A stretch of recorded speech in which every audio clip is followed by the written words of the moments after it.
Shabbat Shalom familia, que el Todopoderoso les continúe bendiciendo. Sean bienvenidos a este tiempo de Shabbat, a este nuevo estudio de día de reposo.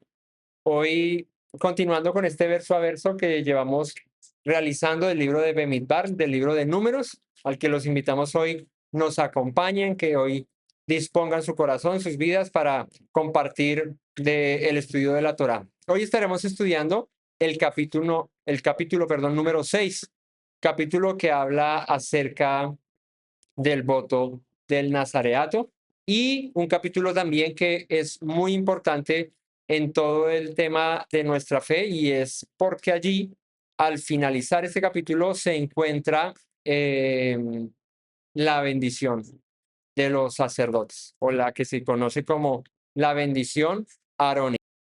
Entonces, en este capítulo, pues hay dos temas muy interesantes, ¿no? El Nazareato y la bendición de los sacerdotes, o el Birkat Kohanim, o conocida también como la bendición arónica. Hoy vamos a estar estudiando estos dos temas. Entonces, acompáñenme en esta mañana, dispongamos nuestros corazones y eh, acerquémonos al Señor para estudiar su palabra. Buen Dios y Padre eterno, te damos honra y gloria en esta mañana. Bendecimos tu nombre, Señor. Hoy, Padre bueno, nos acercamos delante de tu presencia para escudriñar tu palabra, para oír tu voz, Señor, pidiéndote que seas tú hablando a nuestros corazones, Señor, hoy dándonos la sabiduría, el entendimiento, la inteligencia, Señor, para aprender acerca de tus palabras, Señor. Hoy bendícenos, Padre eterno, y permítenos, Señor, disfrutar del alimento que has preparado en esta mesa para nosotros, Señor. Gracias, buen Dios. Gracias porque nunca nos abandonas, Señor. Gracias porque siempre, Padre, estás tú cuidándonos, sustentándonos, y hoy nos permites llegar a este nuevo Shabbat. Te agradezco, buen Dios, por este día, Señor, por mis hermanos y por la disposición que hay en sus corazones siempre de buscar tu rostro. En el nombre y por los méritos de Yeshua, nuestro Mesías. Amén. Capítulo 6 del libro de Bemidbar dice: habló Yahweh a Moisés diciendo, habla a los hijos de Israel y diles, el hombre o la mujer que se aparte haciendo voto de Nazareo para dedicarse a Yahweh, se abstendrá de vino, de sidra, no beberá vinagre de vino, ni vinagre de sidra, ni beberá ningún licor de uva, ni tampoco comerá uvas frescas ni secas. Y bueno, en este primer verso encontramos esta instrucción acerca de una manera de consagrarse al Señor. De hecho, es una de las pocas que se menciona en la escritura que llega a ser un nivel de consagración, podríamos decir, en ese orden de ideas, similar a la de los sacerdotes. ¿Por qué? Por lo que implicaba el abstenerse a ciertas cosas y el dedicarse para el Señor. Cosa que el Señor solamente le pide a los sacerdotes, ¿verdad? Al sumo sacerdote. Pero en este caso hay una oportunidad abierta para, dice, el hombre o la mujer que quiera consagrarse al Señor. Entonces puede apartarse con este voto llamado voto de Nazareo, y con este podría consagrar su vida al Eterno. Así que no estaba dedicado solamente a hombres, ¿sí? De hecho, en la escritura conocemos, eh, digamos, historias de personajes que fueron consagrados seguramente con este voto de Nazareato. Uno de ellos, famoso y el más conocido, es Sansón, que tenía un voto similar a este. En este caso, Sansón no fue el que se consagró, sino fue desde el vientre de su madre que el Señor lo apartó para ser nazareo, ¿sí? Eh, y otro que probablemente podría ser eh, llamado nazareato también, Samuel, ¿sí? Consagrado por su madre desde antes de nacer, de hecho, antes de que ella quedara embarazada, ¿cierto? Ella le dice al Señor que si le da un hijo, ella se lo iba a consagrar a él. Entonces tenemos la relación directa ahí con el voto del Nazareo. Y una que algunos estudiosos dicen que probablemente la tuvo fue Juan el Bautista. Sí, digo es porque la escritura no lo menciona, pero su manera de vivir asemejaba mucho a la de uno que fuese o tuviese este voto. Entonces, en esta enseñanza vamos a ver ¿De qué trataba este voto? Ahora, la palabra hebrea que aparece aquí para nazareo, que se traduce aquí, es la palabra natsir. Natsir significa consagrado, apartado o separado, ¿sí? Entonces, claro, tiene que ver con la región de Israel, ¿cierto? Nazaret, tiene que ver la palabra, pero no es que el que fuese de Nazaret te hacía un nazareo en el tema del voto, ¿sí?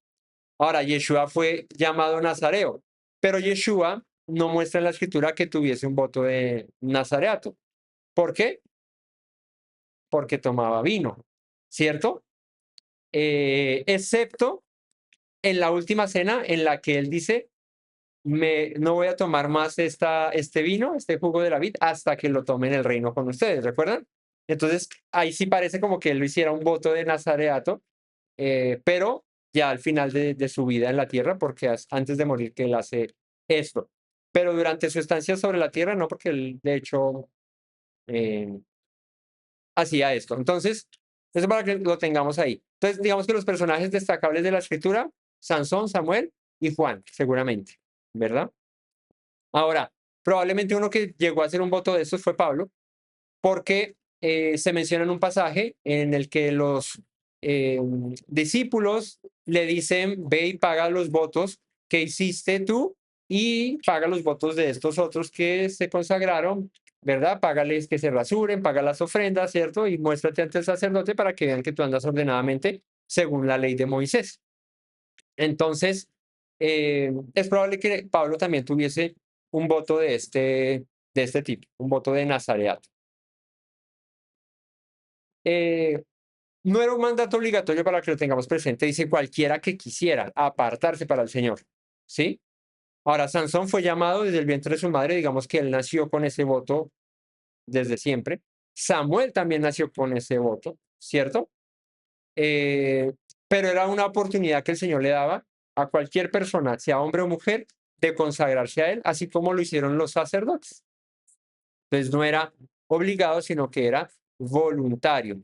Y esto de ser voluntario demandaba una mayor entrega, una decisión personal. Porque si bien es cierto, los levitas fueron consagrados por el Señor dice, son míos, conságralos, a los sacerdotes son míos, conságralos así, a Aarón, a sus hijos, fueron escogidos por el Señor. Digamos que no tuvieron ellos la oportunidad de escoger si sí o no.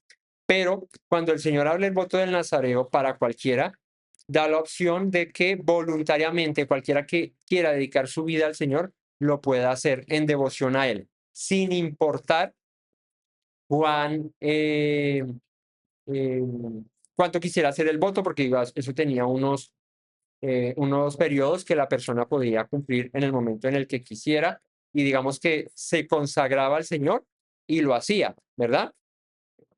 Entonces, ese era el voto que se hacía y por el tiempo que se dedicara. Entonces, harías un voto de nazareo para dedicarse al Señor y durante el voto, durante el tiempo que se planeara, no sé, planeo hacerlo 1 año, 2 años, 3 años, 5 años, 10 años, durante el tiempo, o bueno, en el caso de Sansón era un voto que tenía permanentemente. Ahorita vamos a ver por qué. Pero cuando era voluntario de esa manera, pues tú lo podías hacer por el tiempo que quisieras, ¿no? Entonces, durante ese periodo voluntario tenía que abstenerse de unas cosas que menciona aquí en el versículo 3 que ya lo repasamos, y era una devoción completa al Señor sin importar si eras hombre o mujer.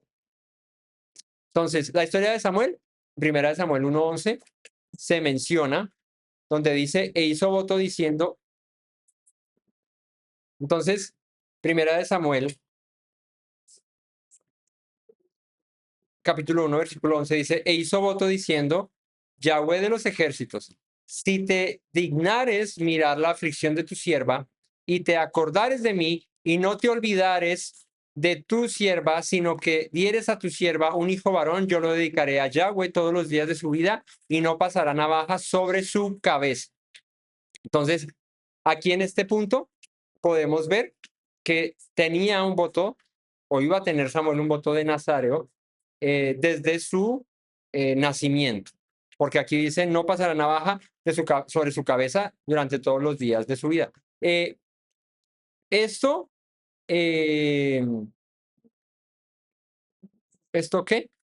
Esto es referente al voto de Nazaret. O sea que esto nos dice que Samuel tuvo toda su existencia el cabello largo. De hecho, cuando ve uno la serie de la casa de David, ustedes ven a Samuel y Samuel es pelilargo, o sea, pelo larguísimo. Acá dice, todos los días de su vida no pasará navaja sobre su cabeza. Ya les leo aquí más adelante porque no hemos llegado a ese verso, es en el, un poquito más adelante, en el 5, pero eso eran señales de un voto de Nazareo. Entonces, esa. Y la de Sansón, en Jueces 13 se menciona. Cuando nace Sansón, el Señor le dice, en el verso 3 de Jueces 13, 2 al 6, dice, a esta mujer apareció el ángel de Yahweh y le dijo, he aquí que tú eres estéril y nunca has tenido hijos, pero concebirás y darás a luz un hijo. Ahora pues, no bebas vino, ni sidra, ni comas cosa inmunda, pues he aquí que concebirás y darás a luz un hijo, y navaja no pasará sobre su cabeza, porque el niño será nazareo a Elohim desde su nacimiento, y él comenzará a salvar a Israel de manos de los filisteos. Entonces aquí otra vez notamos que dice que Sansón tenía un voto de nazareo desde su nacimiento, lo tendría. Y dice, se abstendrá, verso 3, de beber vino y sidra, no beberá vinagre de vino ni vinagre de sidra, y en el verso 3, ni beberá ningún licor de uva, ni tampoco comerá uvas frescas ni secas. Todo el tiempo de su nazareato, de todo lo que se hace de la vid, desde los granillos hasta el ollejo, no comerá. Ahora, la pregunta es por qué en el voto del nazareo se prohibía el comer del fruto de la vid, ¿sí? ¿Cuál sería la razón de por qué no podría tomar del fruto de la vid? Y específicamente de ese fruto, ¿sí? ¿Alguien sabe? ¿Se le ocurre a alguien por qué el Señor prohibiría esto así?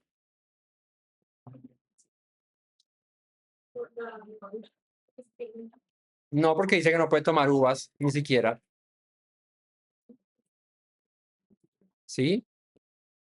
Dice no puede comer uvas frescas ni secas, o sea, uvas pasas o uvas recién sacadas de la vid. Tampoco podía beber vino ni sidra, bueno, ya tendría fermento, pero o vinagre de vino, ni vinagre de sidra, eso ya es fermentado, ¿sí? Eso ya es un licor, ni ningún licor de uvas. ¿No saben por qué? ¿No se les ocurre nada? ¿Por qué el Señor prohibiría esto al nazareato? Bueno, ¿qué representa la vid en la escritura? Y el fruto de la vid. ¿Ah? La sangre, la vida. ¿Para qué se usaba el vino? Bueno, dice el Salmo 104, versículo 15. Acompáñenme ahí en la lectura. Esperen un segundito, acá se las pongo. Salmo 104, versículo 15. Dice, y el vino que alegra el corazón del hombre, el aceite que hace brillar el rostro. Fíjate, el vino tiene una particularidad y es que alegra el corazón. El vino fue dado para alegría del hombre, ¿sí? Entonces, ¿por qué el nazareo renunciaría a participar o a tomar del vino o de las uvas? ¿Ah? ¿Qué tienen de malo? Las uvas no tienen licor, pero el vino sí tiene licor. No puede tomar ni uvas ni vino, ninguna de las dos. ¿Cuál es la enseñanza tras esto? Pues es que dentro de los placeres o de los gustos terrenales. Uno de ellos está en el comer y más en el tema de las uvas. Las uvas es un fruto muy delicioso, ¿sí? De hecho, era un fruto de reyes, era un fruto de gente importante, no cualquiera las comía, ¿sí? O recordemos nomás las películas y todo eso, a Cleopatra ya comiendo uvas, o al faraón comiendo uvas, o siempre, o a los romanos, ¿cierto? Comiendo uvas. Es un fruto, podríamos decir, de reyes, es un fruto, y es un deleite al paladar muy, muy sabroso, ¿sí? Sobre todo las uvas, para mí, ¿no? Hay gente que obviamente el vino ¿cierto? Póngale a alguien un vino así, un vino Sansón, ¿cierto? Que es bien particular que el vino se llame Sansón, porque Sansón era uno que tenía voto de Nazaret y no podía tomar vino.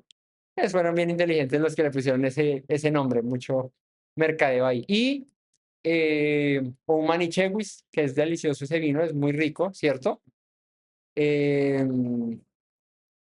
Hace referencia al deleite, al placer y a los estímulos naturales que el Señor nos dio, del cual no está mal, pero si te consagrabas, debías abstenerse.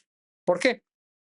El nazareo renunciaba a esos estímulos, a esos deleites externos para depender plenamente del Señor. Entonces es un abstenerse a lo que el mundo te puede dar, te puede ofrecer, a lo que incluso Dios mismo creó para nuestro deleite, abstenerse a eso para depender exclusivamente del Señor. Así que nos enseña dominio propio, perdón, nos enseña a tener un enfoque, porque, bueno, cuando no tomamos vino, hoy no es muy común, y bueno, digamos que en Latinoamérica no es muy común, pero en ciudades y en países, mejor aún de Europa, el vino es muy común en la mesa, en las comidas. O sea, para nosotros una comida, un almuerzo se acompaña con jugo. Es muy latino, ¿cierto? Sentarte tú a la mesa y comerte tu almuerzo con un vaso de jugo. Una vez tuvimos un español invitado en la casa y comía y servirle jugo con la comida, él le parecía eso muy extraño, ¿cierto? A lo mucho que toman agua, ¿cierto? Con la comida, a uno le parece tomarme yo agua, un vaso de agua con unos frijoles, pues como que no pega, uno como que frijoles con agua, ¿verdad? Aunque frijoles con vino tampoco creo que peguen mucho, ¿verdad? Un sudadito de carne, ¿cierto? Un sudado de pollo con vino o con un vaso de agua como que no pega, no. Lo que pasa es que nuestra comida está es muy variada, no sé, es muy criolla, entonces la acompañamos con jugo y con, ¿cierto? Con una gaseosa. Pero en Europa son muy del vino, ¿cierto? Una carne, unas verduras, ¿cierto? Si va un arroz o una pasta, todo es con vino, ¿cierto? Que una carne con un vino tinto, que un pescado con un vino blanco, que bueno, así ellos comen de esa manera. Entonces, sí está muy relacionado al deleite, al disfrute, el vino. Ahora también el vino tiene una cuestión y es que dice la escritura y en el salmo que leímos, alegra el corazón. ¿Y cómo el vino alegra el corazón? Tú te comes unas uvas y pues rico, te parece delicioso, ¿verdad? Pero el sentido que le da la escritura cuando dice que alegra el corazón el vino es por lo que ocurre cuando tomas vino, cuando tomas un licor fermentado, ¿cierto? Y es que te pones contento, ¿cierto? Te pones alegre, ¿verdad? Eh, Te desinhibes un poco, ¿cierto? Si tú eres una persona muy cuadriculada, muy así, te tomas unos vinitos y ya estás, te sientes más suelto, ¿no? Bueno, eso es lo que representa el vino y es en este voto que el Señor le pide al hombre que se quiera consagrar, porque esto es voluntario, a que tenga dominio propio, a que tenga claridad y conexión directa con el Señor y que no va a depender de estímulos ni de cosas externas que no sea el Señor para su alegría, para su servicio al Señor, sino que lo va a hacer en sus cinco sentidos, lo va a hacer consagrado y dedicado a Él. Y dice todo el tiempo de su nazareato, de todo lo que nace, de lo que hace, perdón, de la vid, desde los granillos hasta los yefos no comerá, o sea, nada se podía comer de la vid.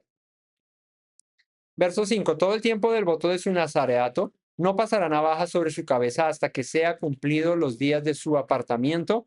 A Yahweh será santo, dejará crecer su cabello. Ahí es donde les digo que tiene la relación con Samuel y tiene la relación con Sansón. Dice que todo el tiempo del voto de su nazareato no podrá pasar navaja sobre su cabeza hasta que se cumplan los días de su apartamiento. ¿Cierto? No es que había sacado un apartamento para vivir, sino que se apartaba para el Señor. ¿Qué quiere decir esto? Que tú voluntariamente decías, yo me voy a consagrar al Señor, me quiero dedicar a Él, quiero estar en comunión más cercana a Él, quiero tener una relación más íntima con Él, lo voy a hacer durante, no sé, un año, durante 2 años, ¿no? Pues era un voto que se hacía a largo plazo, ¿no? 3, 4 años, 5 años, no sé. Voy a dedicar 10 años de mi vida al Señor y luego me pongo a hacer otras cosas, pero quiero consagrarme al Señor. Entonces, durante todo ese periodo que tuviese de consagración, no podría pasar navaja sobre su cabeza. Dice, será santo, dejará crecer su cabello.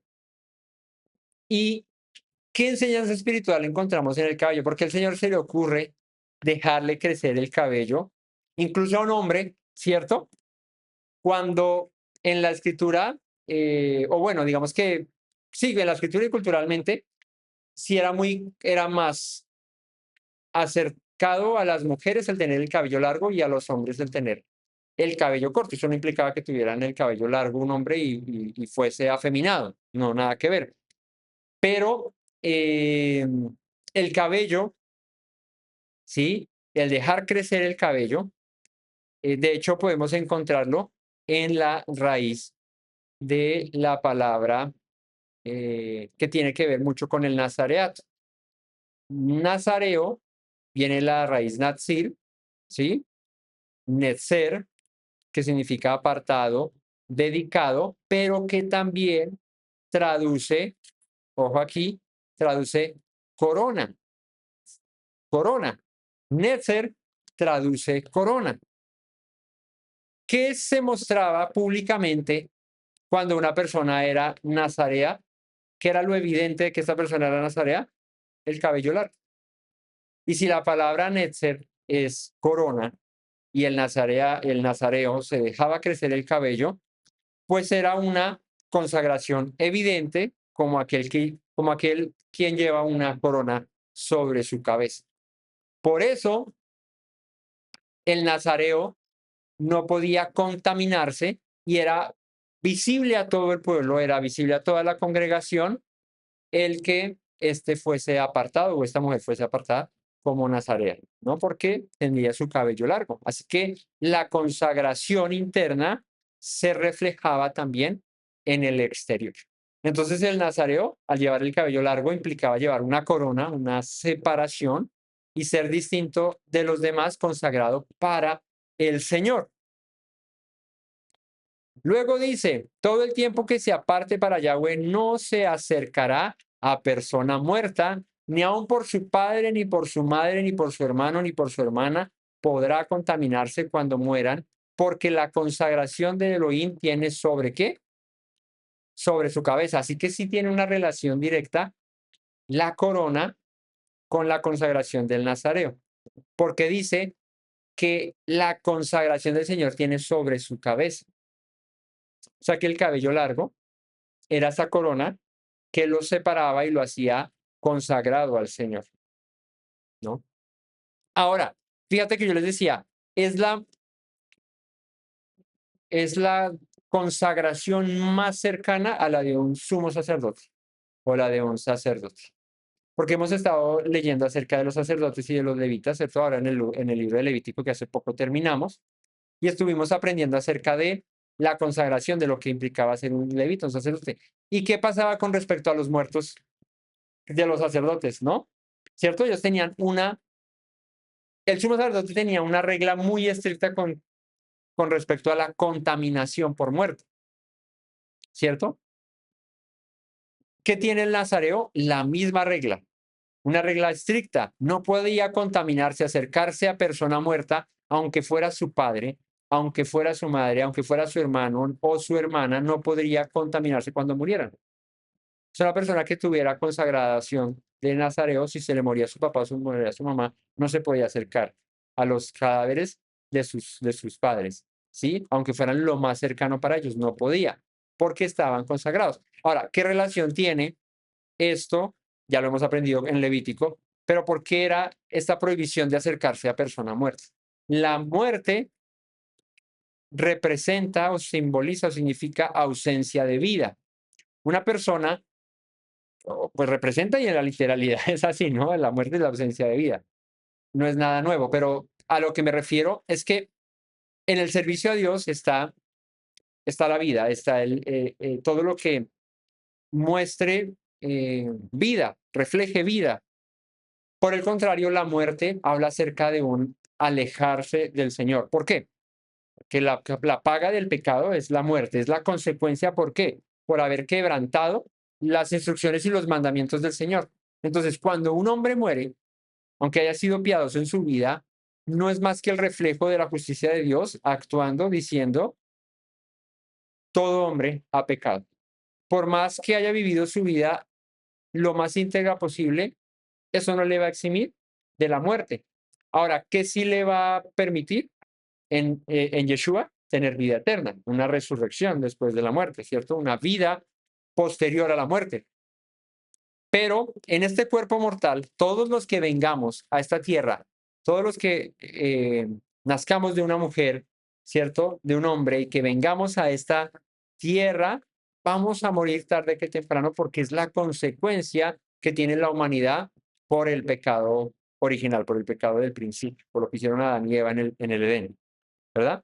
Entonces, el nazareo, como el sacerdote, no podían acercarse a la muerte porque representa la muerte, el pecado, representa la contaminación, la inmundicia que el hombre por su orgullo, por su arrogancia, por su altivez, no quiso oír a Dios, sino que prefirió oír la serpiente, ¿cierto? Ir en pos de ello para tomar, codiciar, tomar lo que no le era lícito y por lo cual el Señor reprende a la humanidad con el castigo de polvo eres y al polvo volverás, regresarás. Entonces, no podía por eso contaminarse. Por eso el sumo sacerdote tampoco podía contaminarse. Además que el sumo sacerdote presentaba ofrendas, holocaustos y esto tenía que tener un nivel de pureza ritual, espiritual. Tenía que estar como Tahor todo el tiempo, puro, limpio, espiritualmente, ceremonialmente hablando, tenía que tener contacto con la vida y no con la muerte, ¿no? Entonces, tengámoslo ahí presente y esa es la razón por la que el nazareo tampoco. El nazareo tenía una corona así como, fíjate, el sumo sacerdote que se le puso encima una corona que decía santidad del Señor.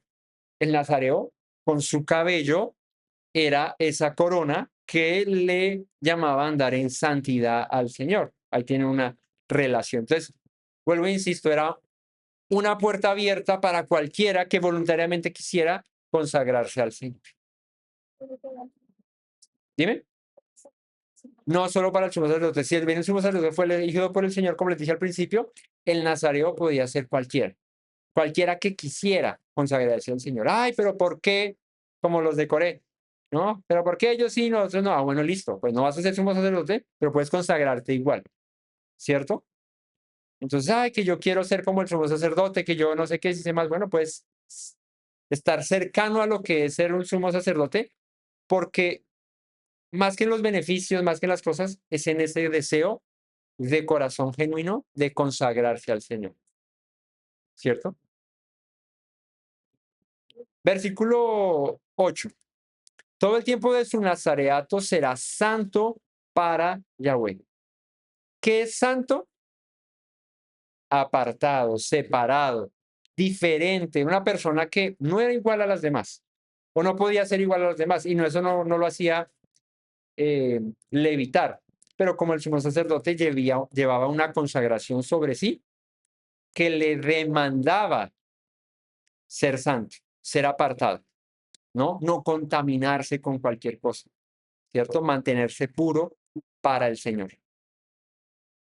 Si alguno muriere súbitamente junto a él, bueno, aquí hay una excepción, o bueno, una excepción, sino más bien una aclaración al mandamiento de que no se contamine con muerto, pero si justo estoy hablando con mi papá o con mi mamá en su cama, que están ahí enfermos y todo, y de pronto, pum, se murieron y justo estaba él ahí, que era un nazareo, ¿cierto? O de pronto iba por el camino y se encontró a alguien, o se murió alguien junto con él, yo qué sé.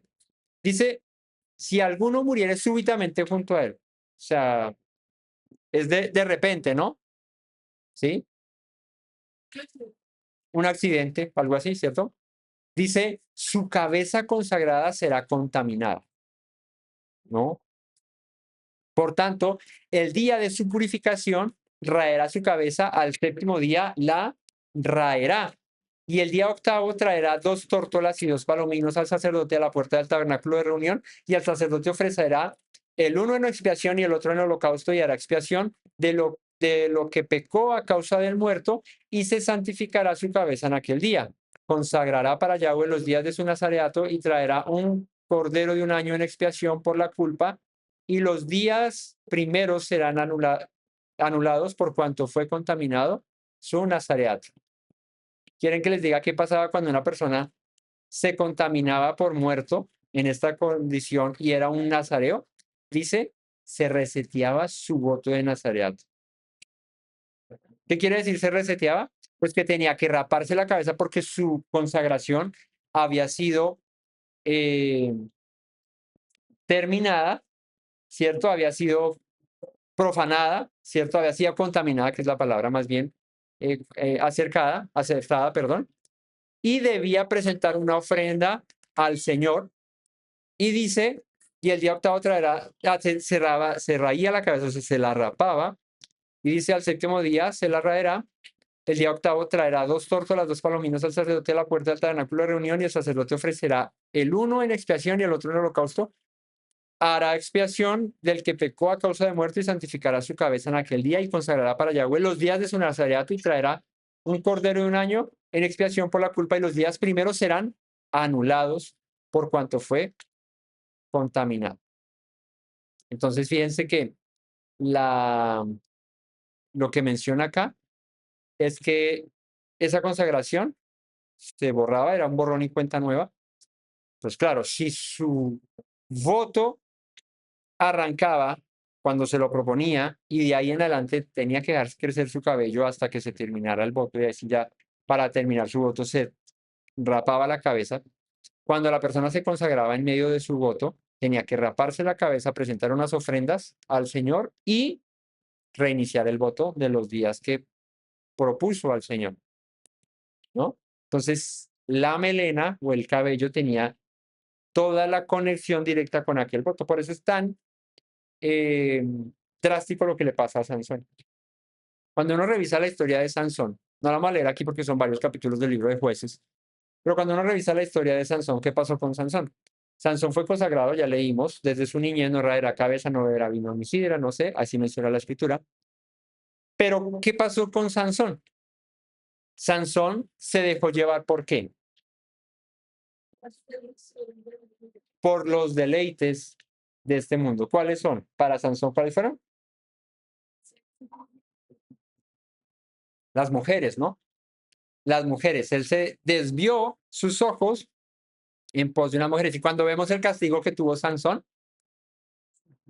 pues nos damos cuenta de que Dios reprendió en Sansón o juzgó en Sansón su desviación.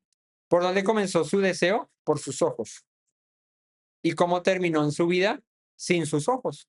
Cuando vemos cómo termina con los filisteos, a Sansón cuando lo toman, lo capturan, le sacan los ojos. Entonces fíjate que es una alegoría muy práctica más bien, ¿sí? Muy literal del Señor, diciéndole a Sansón, tu pecado, tu, tu desviación y el haberte, o más bien el quitar tu consagración, comenzó por lo que vieron tus ojos. Te desviaste en pos de tus ojos, terminaste sin sus ojos, Sansón. Ahora, ¿dónde radicaba la fuerza de Sansón? En su cabello. en su corona, en su honra que había recibido, porque el ser nazareato también implicaba una honra. Si sin el ser es corona, yo soy consagrado para el Señor, tengo una honra en mi, eh, ¿en mi qué? En mi vida, en mi cabeza. Entonces, la honra que tenía le era quitada. ¿Y qué pasó con Dalila? Dalila, muéstrame cuál es el secreto de tu fuerza, no sé qué. Y él le dijo por una cosa, por otra cosa, no sé qué. Pero al final, por sus ojos, por su concupiscencia, por su deseo carnal, se dejó llevar de la seducción de aquella mujer, de complacerla a ella antes que al Señor. Y entonces, ¿qué recibió? Un castigo. Cuando le revela el secreto de su fuerza a Dalila y vienen los filisteos y le rapan la cabeza, le cortan el cabello, él se despierta y los filisteos pueden eh, atarlo, lo pueden someter y pierde toda su fuerza con la que defendió durante mucho tiempo a Israel y por la cual el Señor lo había consagrado desde su nacimiento, para juzgar a Israel, para defender a Israel, para rescatar a su pueblo de manos de los filisteos, ¿no? Entonces ahí es donde está el tiempo de la consagración de su cabello. Por eso aquí es tan drástico el Señor y dice, ok, sí te consagraste, pero te contaminaste, tienes que raer tu pelo, raparte por completo y reiniciar el voto nuevamente, porque estabas apartado, pero te contaminaste. O sea que esto implicaba que durante todo el tiempo de la consagración no podía haber contaminación. Ah, es que fue un descache, fue un descuido. No, es que así como el sumo sacerdote tenía reglas tan estrictas y por eso los hijos de Aarón cuando entran y ofrecen fuego extraño, sale fuego de la presencia del Señor y mueren. Pero ¿por qué Dios es tan drástico? Porque no les dio la oportunidad, les hubiera dicho que en la próxima, perdón, tuvieran más cuidado. ¿Por qué fue tan drástico el Señor? Porque con el Señor no se juega. Cuando el Señor da una instrucción y pone las consecuencias de quebrantar esa instrucción, ¿cuál es la razón por la que las quebrantamos? Por nuestro propio eh, pecado, por nuestra concupiscencia, por nuestro propio deseo y por nuestra propia voluntad. Al final de cuentas, no es el Señor el que nos obliga o nos lleva a pecar, somos nosotros. Entonces, cuando tenemos claras las consecuencias, cuando tenemos claras las reglas del juego y nos desviamos, pues la consecuencia viene y no podemos pretender no llevar el castigo sobre nosotros, si fue nuestra culpa. Entonces, ¿qué pasa? Pues viene la reprensión de Dios sobre Sansón, pierde su fuerza y los filisteos hacen como quieren sobre él. Pero Dios, ¿por qué eres tan así? ¿Pero por qué le pasó esto a Sansón? Si fue un error, ¿cierto? Cometió, porque él tenía claras las reglas. Entonces, por eso, el voto es voluntario, la consagración al Señor es voluntaria, ¿cierto? Él no te mandó a meterte, aquí en el caso del nazareato, no te mandó a meterte, tú la puedes escoger hacerlo o no hacerla, pero si la haces, tienes que hacerla con todo el corazón. Entonces, por eso tiene una relación muy directa con nuestra dedicación al Señor, con nuestro te seguiré, con nuestro te serviré, con el te acepto, Señor, como mi redentor y salvador, transforma mi vida y quiero vivir para ti, pero luego vivo como se me antoja. Vienen las consecuencias y entonces, pero ¿por qué Dios no es bueno conmigo? Si yo dije que le iba a servir, pues le ha servido. Has hecho las cosas como son. O sea, ahí es donde entra el que debemos ser fríos o calientes, ¿sí? O es mejor conocer, es mejor no haber conocido y apartarse que no haber conocido nunca. Entonces, el seguir a Dios es un tema de una decisión consciente y muy completa, muy sensata, ¿cierto? Cuando me refiero a sensata es que no lo hagas por emoción, no lo hagas por locura, porque, ay, sí, fue el momento, no porque tus palabras cuentan, ¿sí? Ay, yo me voy a consagrar al Señor, no sé, por ejemplo, como Nazareo, y por la emoción del momento, porque no sé, estábamos orando todos y sentí eso, qué chévere, no hacerlo. Y al otro día, ¿cierto? Te pasan el vino por delante, o las uvas, o viene la prueba, la tentación y sucumbes ante eso, ahí es donde hay que tener responsabilidad con lo que prometemos al Señor, con lo que decimos vamos a dedicar a ti, Señor. Entonces, para que lo tengamos presente. Si se reiniciaba el voto, imagínate si tenías un voto de 2 años, llevabas año y medio y te contaminabas. Ráete la cabeza, presenta las ofrendas y vuelve a iniciar tu voto, ¿sí? Entonces, quedaba anulado sus primeros días y debía nuevamente consagrarse al Señor. Versículo 13. Esta es pues la ley del Nazareo, el día que se cumpliera el tiempo de su nazareato. Cuando dices la ley del Nazareo, es la Torá del Nazareo, es cuando se termine el tiempo de su nazareato, entonces hará esto. Esta es la ley.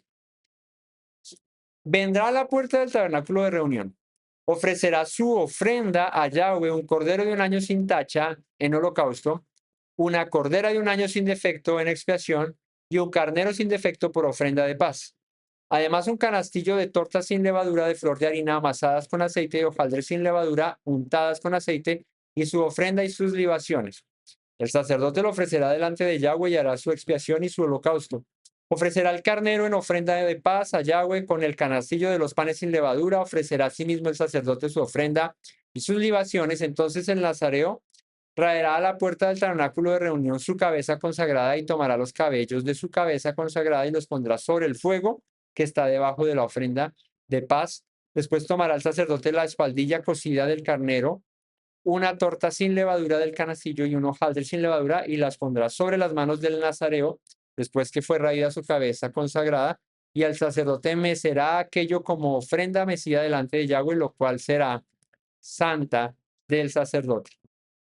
Además, el pecho mecido y la espaldilla separada, después el nazareo podrá beber vino. Entonces, ¿qué está aquí diciendo todo esto que leí? Esta es la ley del nazareato.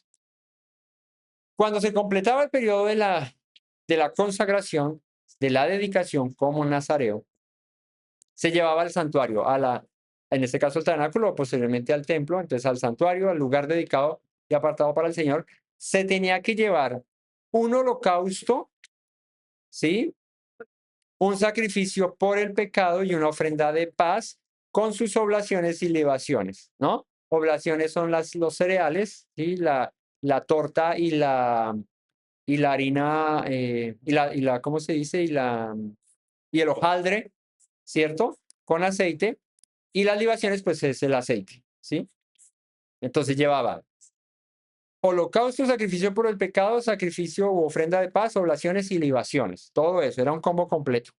Así que el nazareo se afeitaba su cabeza, se rasuraba por completo y ese cabello lo quemaba bajo el sacrificio de paz.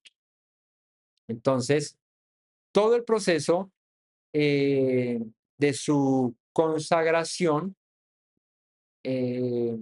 terminaba delante del Señor entregando su cabello, ¿sí? Que era el símbolo de su consagración, su corona de consagración, y lo presentaba delante del Señor bajo la ofrenda. Así que al ponerla en el altar del sacrificio, junto con la ofrenda, con el holocausto, hablaba de una ofrenda de olor grato delante del Señor. O sea, el cumplimiento de tu consagración sube como olor grato delante del Señor. O sea, cuando cumples aquello que prometes delante del Señor, cuando eres fiel a tu pacto con el Señor, a tu voluntaria entrega, pues el resultado es una ofrenda de olor grato delante del Señor y Él la acepta y para Él es agradable.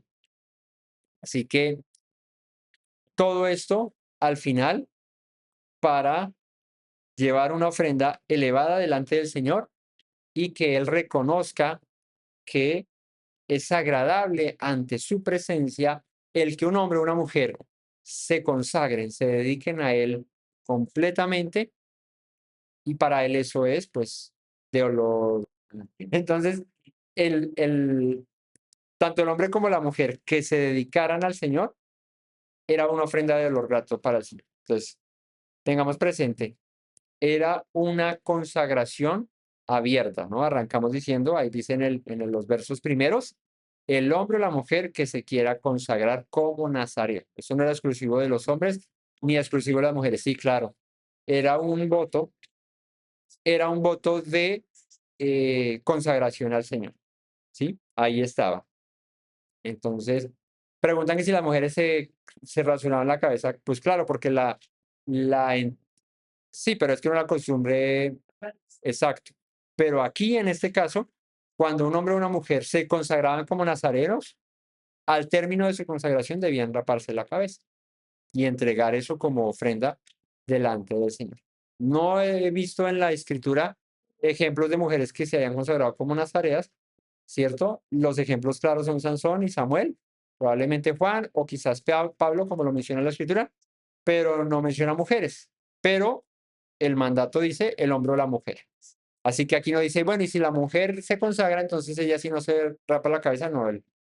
La instrucción era para ambos, o sea, la consagración era igual para ambos y al final, al final de cuentas, ambos tenían el mismo eh, desenlace y era que al entregar su consagración, pues venían a ser como olor grato delante del Señor, entregando su ofrenda.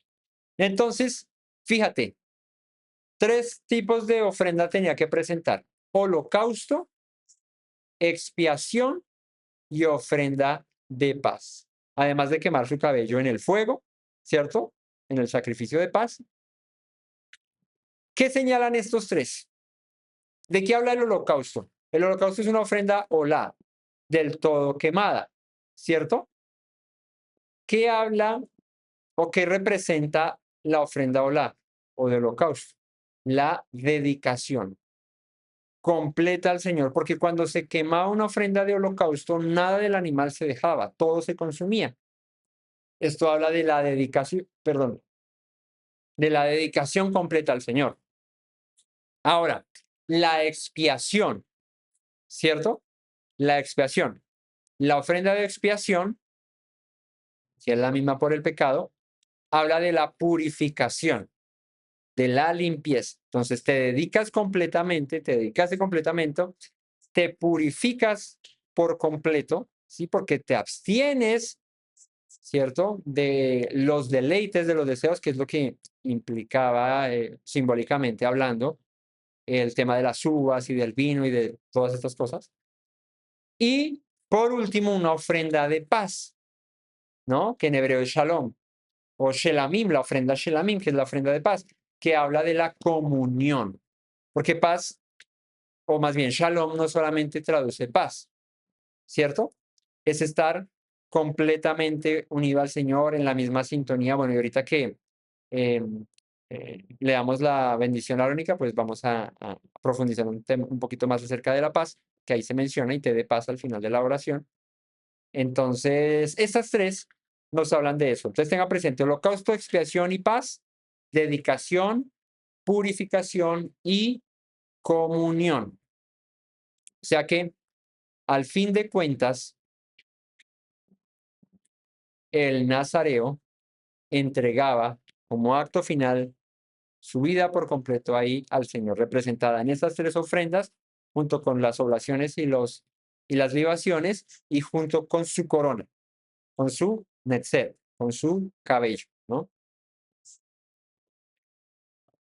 Y dice el versículo 21, terminando esto del voto del nazareato: esta es la ley del nazareo, que hiciere voto de ofrenda a Yahweh por su nazareato, además de lo que sus recursos le permitieren según el voto que hiciere, así hará conforme a la ley del nazareato.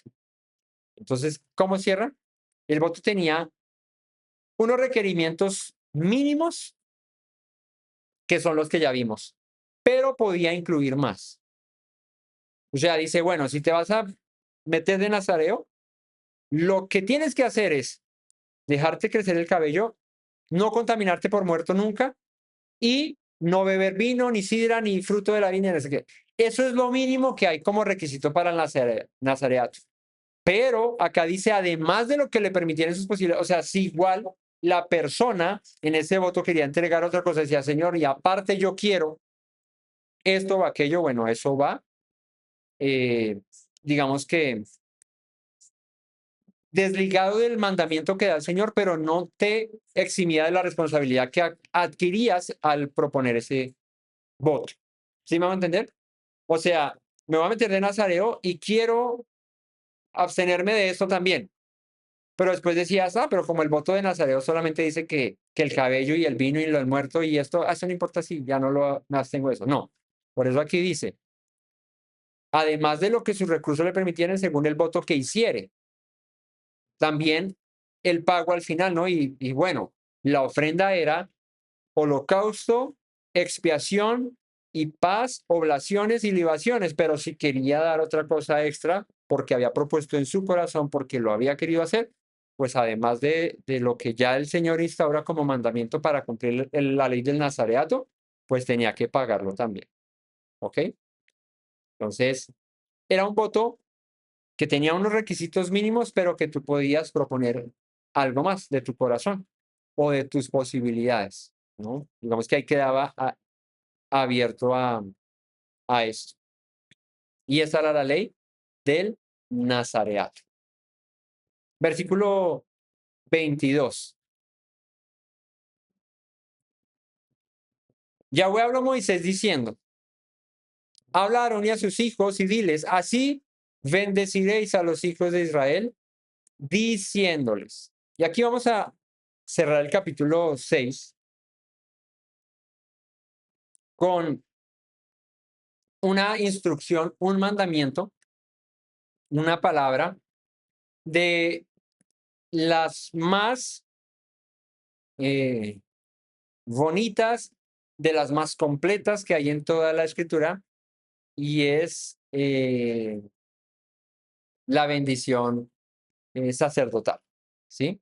O el Birkat Kohanim, o Kohanim, o la bendición sacerdotal, o la bendición arónica, o bueno, como la conocemos. ¿Por qué la conocemos como la bendición arónica? Pues porque el Señor le dice a Moisés, hablaron a sus hijos y diles que bendigan así al pueblo, ¿sí?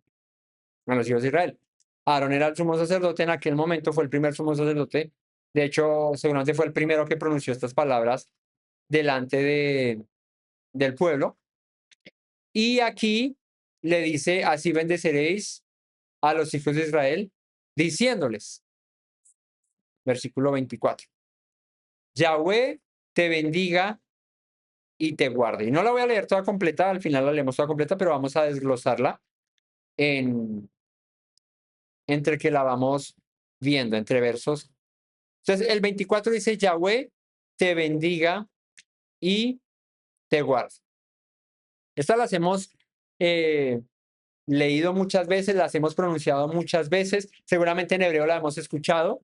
Esta primera parte, este verso 24, en hebreo es, Yevarejeja, Yahweh, Veishmereja.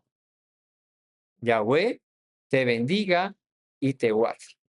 La primera palabra que encontramos aquí es la palabra Yevarejeja, que traduce te bendiga.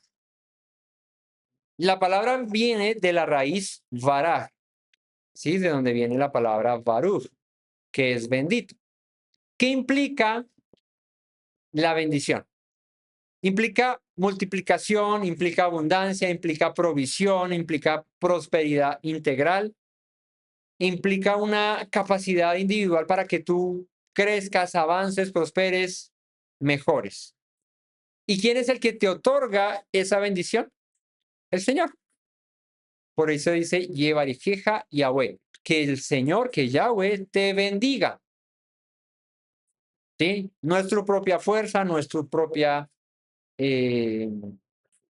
capacidad, ¿cierto? Es el Señor, ¿no? En el estudio que vimos, que estamos haciendo en la historia, en la serie de la familia Un Diseño Divino, estuvimos hablando acerca de la provisión, ¿no? De cómo manejar las finanzas en el hogar y hablamos acerca de eso. El texto base fue en Deuteronomio, donde dice, no digas en tu corazón fue mi fuerza, fue mi capacidad la que me dieron todas las riquezas que tengo. No digas que fuiste tú, fue el Señor. Aquí está muy claro. Yevarejeja Yahweh, que Yahweh te bendiga. No eres tú, es el Señor. Así que Yahweh es el que otorga toda clase de bienes, tanto espirituales como materiales, sobre el hombre. Es el Señor, no somos nosotros. Es como que el Señor abre la mano sobre una persona, ¿cierto? Y derrama de todo el bien que tiene para dar. Entonces, eso no solamente implica lo material, implica lo espiritual. Como también no solamente implica lo espiritual, también implica lo material. Ahí es donde entra, él busca primeramente el reino de la justicia y lo demás viene como añadidura. ¿Quién te da la añadidura? El Señor. O sea, al final de cuentas, todo proviene del Señor. Entonces, Él te otorga toda clase de bienes. Él te proporciona todo aquello que tú puedes necesitar, ¿sí? Y todo lo que puedes producir por tu propia fuerza es porque Dios te lo ha proporcionado.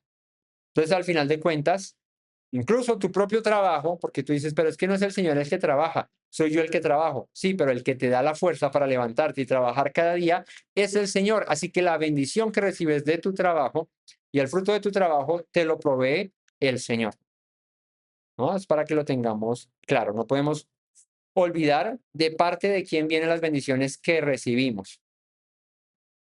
Y la segunda parte de la bendición es Veishmereja, ¿no? Veishmereja, y te guarde. Y esto es muy interesante, ¿sí? Viene de la raíz de la palabra shamar, que significa guardar, ¿no? Acuérdense, shamar, guardarás el día de Shabbat para santificarlo, la palabra shamar, ¿no? Recuerden que hay dos palabras para, para el Shabbat, una está en Éxodo y la otra está en Deuteronomio, en una dice acuérdate y en la otra dice guarda, Sahor y Shamor, ¿cierto? Recuerda y guarda. La palabra shamar significa guardar. Aquí dice Veishmereja, y te guarde. Viene de esa raíz shamar que significa guardar, proteger, cercar alrededor, como el que quiere, pone una barricada a tu alrededor, ¿sí? El que te vigila como el pastor cuida de sus ovejas, el que te preserva. Así que es la misma palabra que se usa para cuando el Señor pone a los querubines en el huerto del Edén y una espada revoloteando que guardaba el camino de regreso al Edén, ¿cierto? Entonces, ¿qué implica esta palabra shamar, este cierre, Veishmereja? No solo que el Señor te bendice, que te provee y te da todo lo que tú necesitas, sino que también que protege esa bendición. Mira lo hermoso, ¿sí? Él mismo te da la bendición y él mismo guarda esa bendición en ti, para que nada ni nadie te la pueda robar.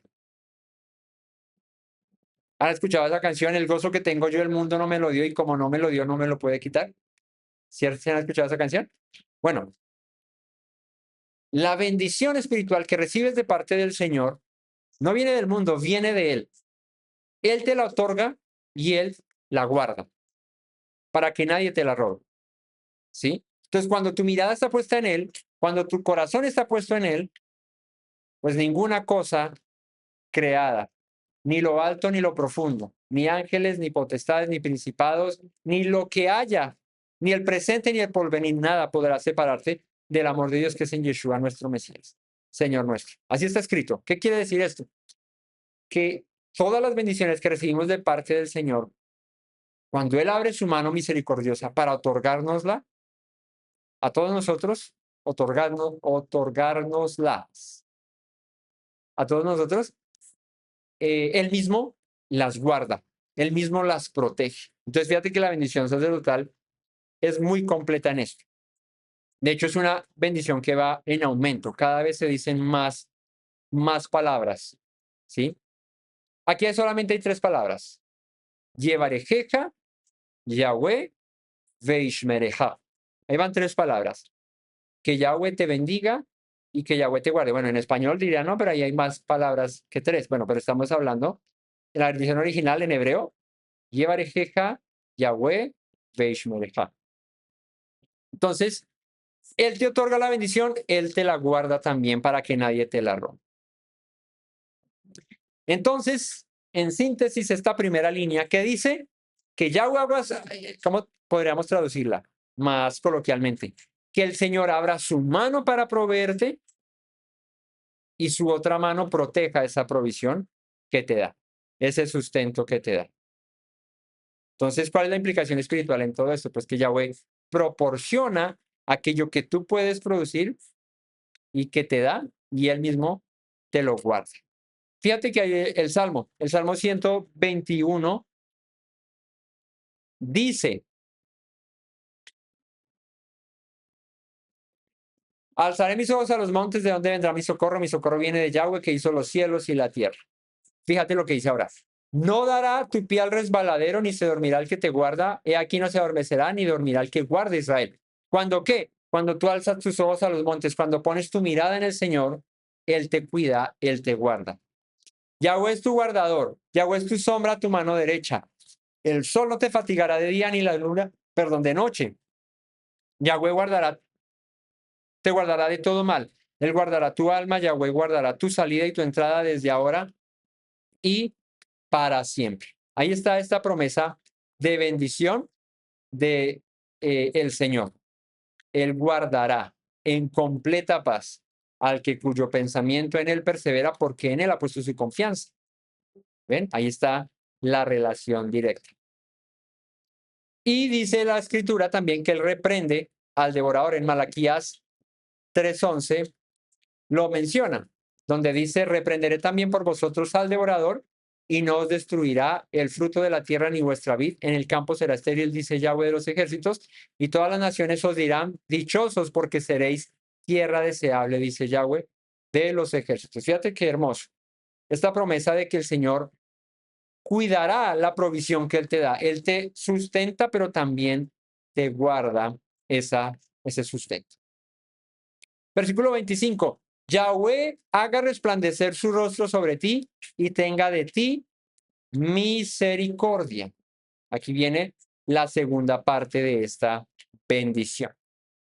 En hebreo ya hay 5 palabras: Yaer, Yahweh, Panab, Eleja, Vijuneja. Yaer, Yahweh, Panab, Eleja, Vijuneja. Yahweh haga resplandecer su rostro sobre ti y tenga de ti misericordia. Lo primero que aparece: Yaer, Yahweh, Panab. Haga resplandecer su rostro. ¿Quién es el Señor?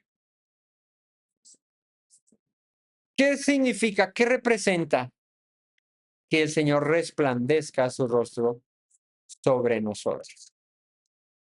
Significa que su atención, su presencia, su aprobación, su guianza, su revelación, que esté cercano a nosotros, ¿sí? Como cuando un rey se lo iluminaba el rostro en favor de su pueblo.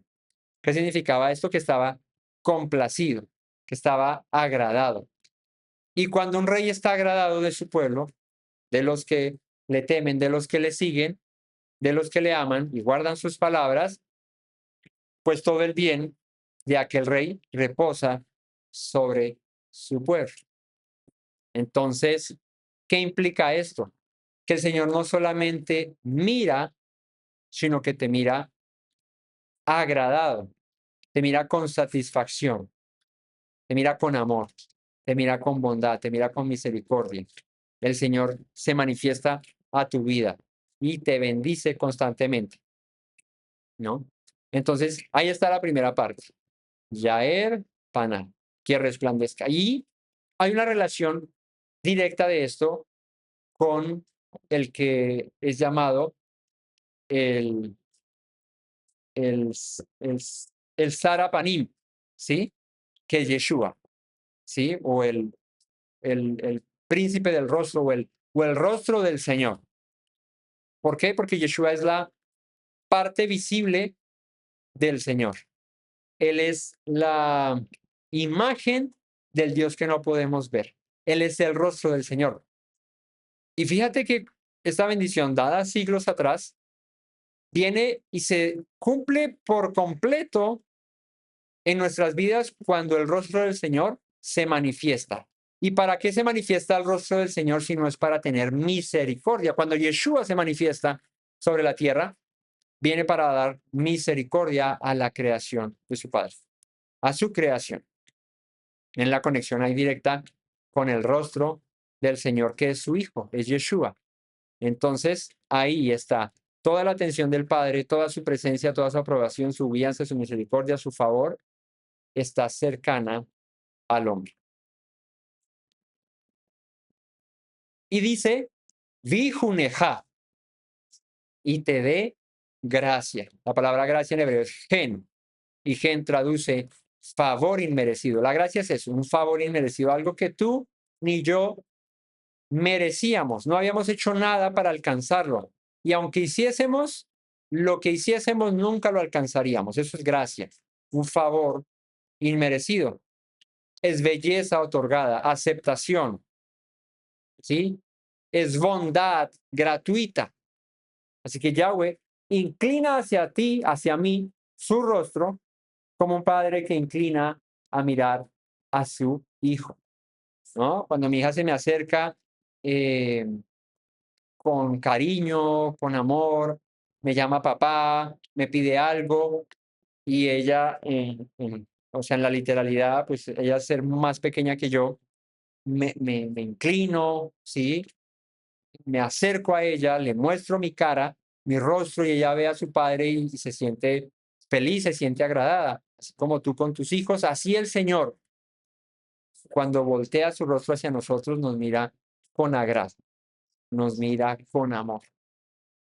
Y nosotros como hijos, pues recordemos en nuestra infancia viendo a nuestros padres, ahora veamos a nuestros hijos viéndonos a nosotros, tanto amor, tanta comunión que hay ahí, esa relación tan hermosa que hay entre padre e hijo, hijo y padre, pues así el Señor manifiesta su amor sobre nosotros. Así que esta segunda línea en una frase resumida para poder entender lo que se está diciendo es que el Señor sonría hacia ti, ¿sí? Te muestre su rostro y te rodee con su gracia.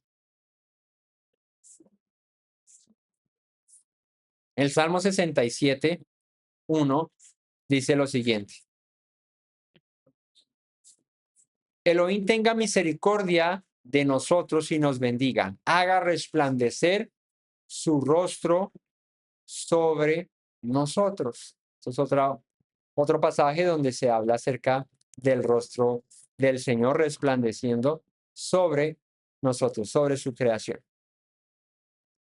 Y el Mesías Yeshua, en Juan 1:14, aquel verbo fue hecho carne y habitó entre nosotros y vimos su gloria, gloria como del unigénito del Padre, lleno de gracia y de verdad. Gen, gracia, ¿no? Ahí está, favor de Dios. Cuando Yeshua se manifiesta, es el favor completo de Dios hecho carne en su Hijo para darnos a nosotros perdón, redención, salvación. Y la última parte de este verso, Yahweh alce, o esta bendición, Yahweh alce su rostro sobre ti y ponga en ti paz. Que Yahweh alce sobre ti su rostro y ponga en ti paz. En hebreo, Yisá, Yahweh, Panab, Eleija, Veyashem, Leja, Shalom. Ahí hay 7 palabras. Empezó con 3, luego 5 y ahora 7 palabras. Va en aumento esta bendición. El final, Yisá, Yahweh, Panab, Eleija, Veyashem, Leja, Shalom. Que Yahweh alce su rostro sobre ti y ponga en ti paz. Esta línea es la más íntima, la más cercana y la más elevada de toda esta bendición. Arranca con Yisá Panaf, alce su rostro sobre ti. En hebreo, esto es una expresión muy profunda, porque es como cuando alguien ha caído y lo levantes, ¿sí? Alce sobre tu rostro sobre ti es eso. Es como cuando estás botado en el suelo y viene alguien y te extiende la mano y te saca y te levanta. Así que Yahweh levanta el rostro cuando estás caído. Yahweh te concede su total atención, ¿sí? Cuando tu hijo se cae, tú sales corriendo a levantarle, ¿cierto? Tú sales corriendo a mirar qué le pasó, a que si se lastimó, vendarle sus heridas, restaurarle, ¿cierto? Limpiarle. Eso es lo que hace el Señor cuando sobre nosotros muestra su rostro, ¿sí? Y Sápana cuando alza su rostro sobre nosotros. Yahweh nos mira con amor, Yahweh nos honra. Eso es lo que representa que alce su rostro sobre nosotros. Nos da honra, nos da su favor. Así que implica una aceptación total de parte del Señor. Este es mi hijo, esta es mi hija. Yo los protejo, yo los cuido. Ustedes son míos. Como un padre que toma a su hijo con sus manos y le levanta. Así que Yahweh no solo nos mira, sino que nos levanta, nos restaura, nos afirma, nos honra. Y la segunda parte de este último verso, de este tercer párrafo de la bendición, es Veyashem leja shalom. Y ponga en ti paz. Y como les decía ahora, paz, shalom, no significa solamente eso. También significa integridad, plenitud, salud, armonía, protección, descanso, ¿sí? Que no tengas ansiedad, que todo está en orden, ¿no? Eso es paz. Cuando la paz del Señor está en tu vida, pues por ende en tu vida no hay ansiedad, no hay ese afán que a veces nos da, incluso del mañana, del qué será, ¿sí? ¿Por qué da la ansiedad? Por ocuparnos por lo que pueda ocurrir, ¿sí? Eso es la ansiedad. La ansiedad es un exceso de futuro, de preocupación del futuro. Pero cuando hay paz, no hay ansiedad, porque el Señor nos permite descansar en Él, confiados de que no importa lo que pase, el futuro es incierto para nosotros, sí, no sabemos qué será de nosotros en una hora, ¿verdad? Pero Él guardará en completa paz al que cuyo pensamiento en Él persevera porque en Él ha confiado. Entonces, grábate esto. La paz es plenitud, salud, armonía, prosperidad, protección, descanso, ausencia de ansiedad. Todo va a estar bien, ¿cierto? Todo va a estar en orden. Es una palabra de las más ricas en el hebreo en significado. Siempre traducimos shalom a paz, ¿verdad? Por eso cuando le dices a una persona Shabbat Shalom, ¿cierto? Un Shabbat en paz, en shalom, no solamente en que estés tranquilo, en que estés pleno. Descansa, tengas protección, salud, bienestar, estés tranquilo. Eso implica el shalom. Así que esta línea 3, este final de esta bendición, podríamos leerlo así, que Yahweh te levante, te restaure y te llene de plenitud en todas las áreas de tu vida. Te colme de todas las bendiciones que Él ha preparado para ti. Así que el clímax de la bendición, el cierre de la bendición es el shalom. ¿Sí? No es la riqueza, no es la salud, no es, ¿sí? El final de todo es shalom, que implica restauración, unión con Él, estar en sintonía con el Señor, estar a cuentas con Él, estar a paz. Y lo demás, de lo demás Él se ocupa. Si hay paz en nosotros, si estamos a paz con Él, Él se ocupa del resto, ¿no? Entonces, el verso que les decía está en Isaías 26:3, para que lo tengan ahí presente. Tú guardarás en completa paz aquel cuyo pensamiento en ti persevera, porque en ti ha confiado. Ahí está. Y otro que está en Juan 14:27, que dice: la paz os dejo, mi paz os doy, dice Yeshua. Yo no os la doy como el mundo la da. No se turbe vuestro corazón ni tengan miedo. ¿Cuál es la paz que nos otorga el Mesías que el mundo no nos da? Porque la paz del mundo, ¿cuál es la paz del mundo? La paz del mundo es que no hayan guerras. La paz del mundo es que tenga yo mi cuenta con plata. ¿cierto? La paz del mundo es que yo tenga mi casa, mi carro, y con todo y eso, muchos que lo tienen no hallan paz, ¿no? ¿Por qué tanta gente que tiene todo sufre de depresión, sufre de ansiedad? Uno dice, ¿no? Una vez escuchaba a alguien decía, la ansiedad y la depresión, eso es para los pobres, ¿cierto? Decía, porque, o era al revés, para los ricos. Ah, no, creo que decía que era para los ricos, porque ellos no tienen de qué preocuparse. En cambio, el pobre, como tiene que preocuparse, tiene que, y se preocupa y tiene que salir a mirar qué hace. ¿Cierto? Una persona que no tiene las comodidades del rico, no se puede echar a morir en la casa porque si no, no come. En cambio, el que tiene todo, ya como lo tiene todo, no tiene más que hacer sino deprimirse porque lo tiene todo. Y es bien curioso. Supuestamente, la paz que podemos encontrar en el mundo está en las riquezas y en las cosas que podamos obtener. Pero la paz no está en las cosas que puedas obtener, que puedas acumular, que puedas conseguir. La paz verdadera es la que el Señor dijo, mi paz os dejo, mi paz os doy, no la que el mundo les da. Así que no se turbe vuestro corazón ni tengan miedo. En el mundo hallaréis aflicción. Las guerras pueden venir, ¿cierto? Se levantará nación contra nación y reino contra reino. Habrán enfermedades, habrán pestes, pero si tú perseveras en el Señor, estarás en paz, en tranquilidad, aunque el mundo se caiga a tu alrededor, tú vas a estar en paz. Y pondrás mi nombre, versículo 27, sobre los hijos de Israel, y yo los que los bendeciré al final. Esta bendición es una bendición que procede del Señor. Se conoce como la bendición arónica, la bendición sacerdotal, pero ni es Aarón ni los sacerdotes, ni el que la pronuncia sobre ti, el que te está bendiciendo. El que lo está haciendo es directamente el Señor. Por eso dice, y pondrás mi nombre sobre los hijos de Israel, y yo los bendeciré. No el sacerdote, no el pastor, no el rabino, no, es el Señor el que te bendice. Ni siquiera eres tú mismo, es el Señor el que te bendice. Así que la bendición no es un deseo humano, es una declaración con autoridad que proviene directamente del Señor. O sea, ya es un deseo divino, ya es algo que el Señor dijo. Esta es la bendición que el mismo Dios escribió, dictó a Moisés para que dijera, ¿no? Es la bendición que Dios se tomó y dijo, así bendecirás a los hijos de Israel. Cuando leemos la bendición que hizo Jacob, la pronunció Jacob. La bendición eh, de Abraham. Esas bendiciones las dieron estos hombres, claro, guiados por el Espíritu del Señor, pero fue dada por ellos.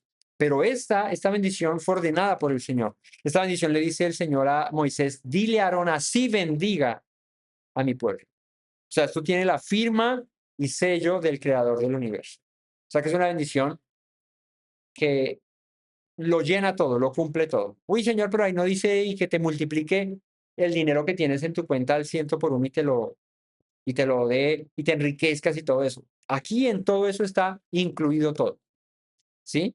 En eso está incluido. Pero como la bendición del Señor no parte de las cosas materiales que podamos alcanzar en este mundo, bien dijo Yeshua, mis pasos dejo, mis pasos doy, no la que el mundo los da. Entonces, busquemos al Señor, busquemos su bendición, que lo demás Él se ocupa por completo. Así que al pronunciar estas bendiciones o esta bendición, los sacerdotes colocaban literalmente el nombre del Señor sobre su pueblo. ¿Qué implicaba esto? Su carácter, su presencia, que Él estuviera ahí presente en su pueblo.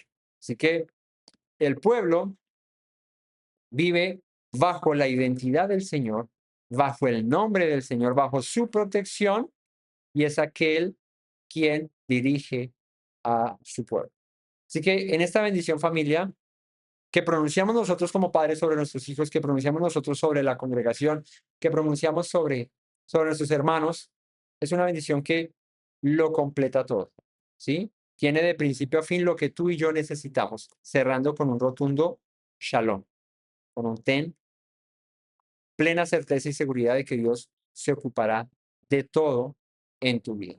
Familia, que sea el Todopoderoso bendiciéndonos. Y vamos a cerrar esta enseñanza pronunciando esta bendición sobre nosotros, sobre nuestros hijos, sobre nuestra familia, si tienes a tu hijo al lado, a tu esposa al lado, si tienes a tus seres queridos, si estás solo, si estás sola, no importa.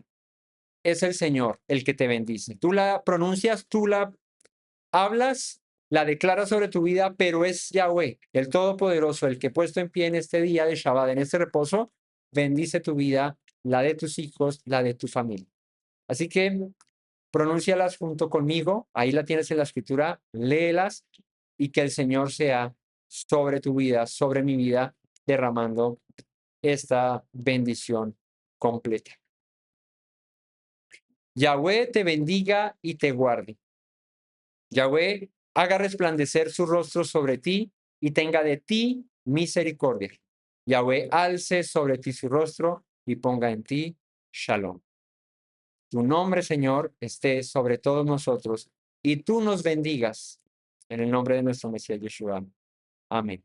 Que el Todopoderoso les bendiga en este día de Shabbat y les guarde. No olviden compartir esos estudios para que otros puedan ser bendecidos, así como tú estás siendo bendecido por el Señor. No olvides las palabras que dijo nuestro Mesías Yeshua. Si permaneces en mis palabras, serás verdaderamente mi discípulo y conocerás la verdad, y la verdad te hará libre. Shalom a todos. Me presento nuevamente, mi Rey, mi buen Señor. Mis pasos se han desviado, necesitan dirección. En tu amor me he refugiado, Yeshua, pues así al Padre puedo hoy decir. Me presento nuevamente, mi Rey, mi buen Señor. Mis pasos se han desviado, necesitan dirección. En tu amor me he refugiado, Yeshua, pues así al Padre puedo hoy decir. Abba, Padre, Baruch atah, Señor Dios nuestro Rey de eternidad.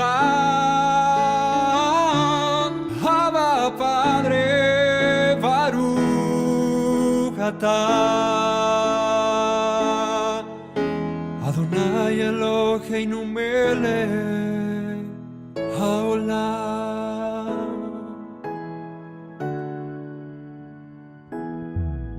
Me presento nuevamente, mi Rey, mi buen Señor. Mis pasos se han desviado, necesitan dirección. En tu amor me he refugiado, Yeshua,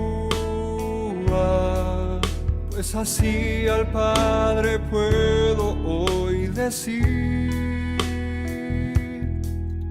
Me presento nuevamente, mi Rey, mi buen Señor.